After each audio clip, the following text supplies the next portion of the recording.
So I told you, as this huge buildup between me and Taz was going on, I was feeling that, man, this guy must totally, for some reason, think that I'm just going to be a blowover and he's going to, wipe his feet on me, which, like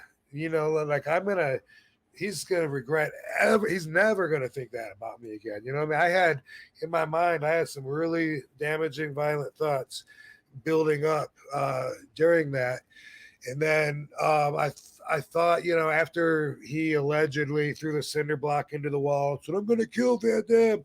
After he allegedly did that, I knew, like, yeah, next time I see him, you know, I just, I don't want to talk.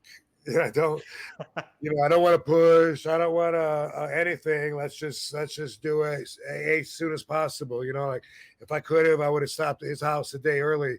You know what I mean? But I was going to see him there, and so I thought, that if he really thinks he's a god, I'm gonna treat him like the fucking music guy. Yeah, that's going to be so insulting to him. That's what I thought in my mind. So. Did word get around about the music guy? Like that you did pick a hand with music guy? Yeah. But I think people forgot about it now though, because I think that doing it to Taz outshadowed it. Mm-hmm. But everybody knew though. Okay. Yeah, and ECW was very small like that, where everybody kind of knew everybody's thing. Right. Yeah. But yeah, so the next time that's why, like, on the way to the building, Sabu was imitating Taz like always, like, brother, you better not be wearing orange. I own orange. The normal stuff.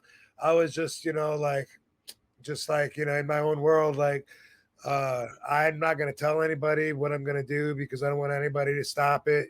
That's the last thing I want. So I didn't mention to anybody. Not even Sabu? No. Okay. No, because I didn't want anybody to stop it. Like, I really just wanted to go from here we are to we're fighting as soon as possible. And so I thought, when we got there, I looked for him, just went straight to him and thought, yeah, I'm going to treat him like the music guy because he'll be so insulted since he obviously thinks he's a god and thinks that I'm, something under the carpet. That's how I felt. Yeah. So that's what I went up to him and said, and I called him by his name to totally disrespect him because, that was part of what we made fun of, was we thought that he was crazy and believed in his gimmick too much, And so I thought that'd be great to just go up and said, hey, Peter, pick a hand. He said, what? Smack. And I smacked him. And what he did was he stood up and he moved his fanny pack, which is kind of in your way. A lot of times you got to move it so you can move your legs, if you're in a situation. But anyway, he moved the fanny pack and he stood up. And I said, okay, cool, that worked. We're fighting. And so I threw a jab at him, pop real quick, and just, boom, hit him in the mouth. And I wanted to follow up with a power punch and just like knock him out of his boots. You know what I mean? But I was noticing that he's just staring at me with his hands down. And I couldn't just punch him like that. I was like, dude, come on, put your hands up, dude. We're fighting. And he's like, Rob, where's this coming from? I was like, come on, Peter, you know where this is coming from. We're doing this. Put your hands up. We're fighting. And he's like, I don't understand. Like, what's going on? I said, you know what's going on, dude. I just smacked you in your mouth. This is happening. Come on, let's do it. And it was obvious he didn't want to fight. And I knew I caught him by surprise. I mean, that was the agenda. Yeah. I mean, really. I mean, I could have said, let's go meet out back and fight, but then he probably wouldn't have done it. Yeah. So anyway, I was like, come on, man, in front of this, let's do this. And he goes, Rob, we need to talk. And he just turned his back and he like walked out the door, and I walked out following him, and he and I had a talk out there for a long time. And then we ended up hugging it out, growing it out. I've heard a bunch of the guys, I don't even know if they were all there, but I've heard them all tell different versions of the story. But that's exactly what happened. Wow. Couldn't get him to fight me out there.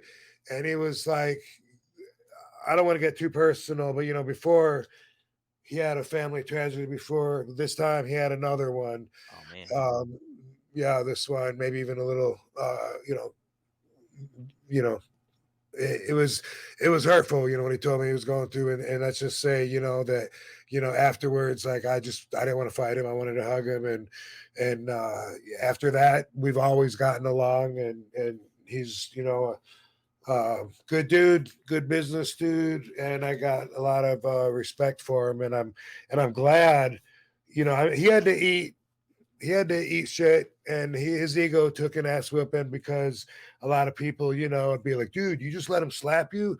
That's always gonna happen. There's gonna be, and I've been in situations too where I'm like, man, I let that guy talk to me like that. Should I have Right. done? Sure. Yeah. Everybody's We've all been in there, but I know, in the bigger picture, it's way better that nothing happened because I know what I had in my mind was not good.